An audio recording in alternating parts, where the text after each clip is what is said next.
शेतकऱ्यांची पाण्याची प्रतीक्षा संपणार. 10 जानेवारीपासून म्हैसाळ सिंचन योजना सुरू होणार. दिनांक 26/1/2025 रोजी पाटबंधारे कार्यालय वारणाल येथे म्हैसाळ सिंचन योजने पंप सुरू करण्याबाबत आढावा बैठक घेण्यात आली. शेतकऱ्यांच्या मागणीचा विचार करता आमदार डॉक्टर सुरेशभाऊ खाडे, माजी कामगार मंत्री तथा पालकमंत्री सांगली जिल्हा यांनी म्हैसाळ योजना सुरू करण्याबाबत अधिकाऱ्यांसोबत बैठक घेतली. त्यावेळी आमदार डॉक्टर सुरेशभाऊ खाडे, पाटोळे साहेब, कोरे साहेब, देवकारे मॅडम, रासनकर साहेब, माळी साहेब, कर्नाळे साहेब यांच्यासह मारुती जमादार, दिनकर भोसले, राजू माने, रावसाहेब बेडगे, रविकांत साळुंके, संतोष माळकर, दीपक पाटील, जितेंद्र ढोले, दयानंद खोत, राहुल पाटील, संतोष पवार, प्रसाद चौगुले इत्यादी शेतकरी व पदाधिकारी उपस्थित होते.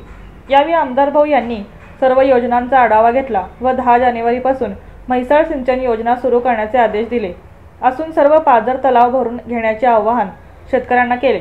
तसेच 10 तारखे रोजी सर्व लाभधारक शेतकऱ्यांनी म्हैसाळ येथे पंप सुरू करण्याच्या शुभारंभ कार्यक्रमास उपस्थित राहावे असे आवाहन केले.